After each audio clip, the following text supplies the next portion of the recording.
You know, you really need to be out in the landscape now, really checking over your plant material. This is the Buddleia, or pretty much what's left of it, and it's one of our favorite plants, and it really has done well for us over the years, but this year it has pretty much succumbed to spider mites. Now, spider mites, you know, are sucking insects that get on the underneath side of the leaves, and they have got ahead of us to the point that it has defoliated the entire shrub. And really, it just goes to show that sometimes it's hard to find the perfect plant for the perfect setting. And that's why it's important for us to get out and monitor and not let these kinds of things happen.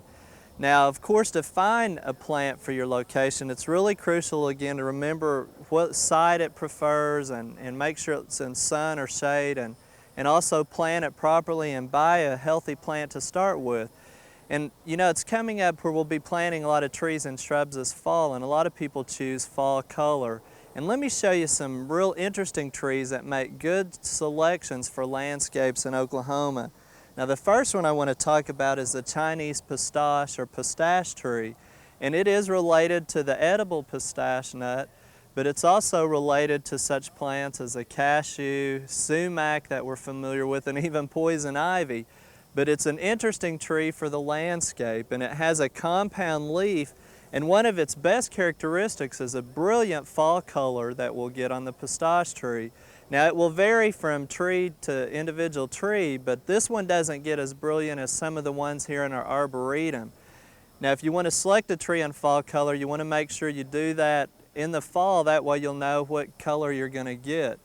Now, this tree will get anywhere from 30 to 40 feet high. It's got a pretty fast growth rate compared to most trees, and it's still pretty sturdy, which is a plus. Most trees that grow fast are very weak wooded.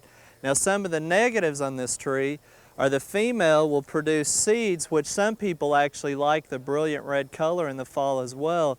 But once they fall in a flower bed like we've got planted here and they overwinter and become stratified, you'll get a few seedlings to germinate. And we've got some in our flower bed here, and they show up from time to time, and we just have to pull them up.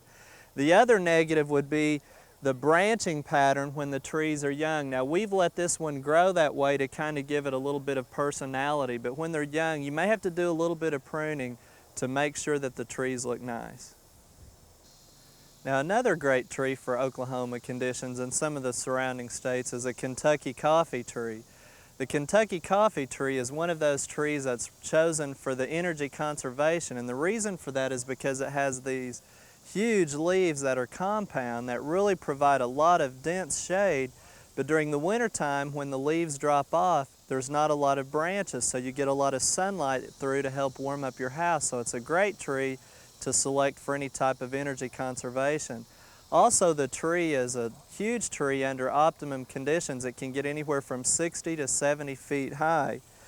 It's really a tree that has very few pest problems, really none to speak of, but some of the negatives would be the female tree again. It has a big seed pod on it, and sometimes that's hard to rake up, or if it falls on a sidewalk or gets in your lawn, it's a little bit of annoying.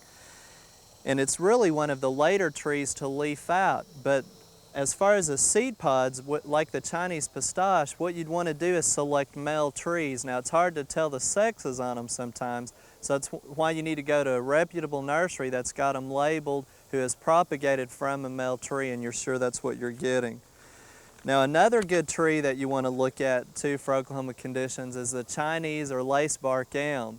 This tree is going to get pretty good size too, a pretty moderate growth rate as well, but it's not really related to the elm that gets the Dutch elm disease, and that's a big concern for a lot of us in Oklahoma. We've lost a lot of the elms, the American elms, from this disease. The Chinese elm, or the lacebark elm, is going to get anywhere from 40 to 50 feet high, and again, it's one of its best characteristics is the branch pattern and as well as the bark on the tree.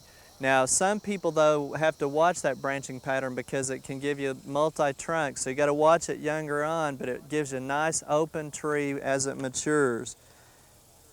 And finally, I want to talk to you about the golden rain tree. Now, it's one of those trees that really isn't a large tree.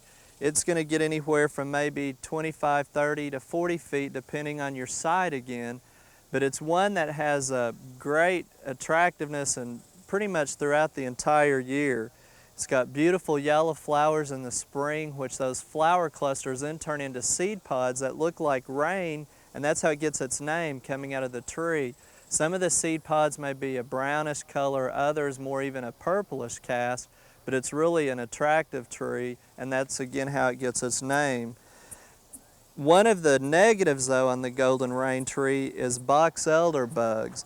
Now, they really don't harm the tree, but they'll cluster on the trunk of the tree. Last year we showed you some on the side of our barn and on some of the soapberry trees at the studio gardens, and they can get inside the home and it scares people, but again, they don't really feed on the tree. But it's a nuisance problem, and that's one thing you need to be aware of if you plant the golden rain trees, because they can attract those insects.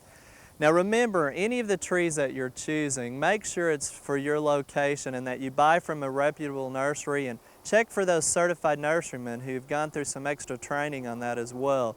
And just shop around and watch the fall color. There should be a good selection this fall.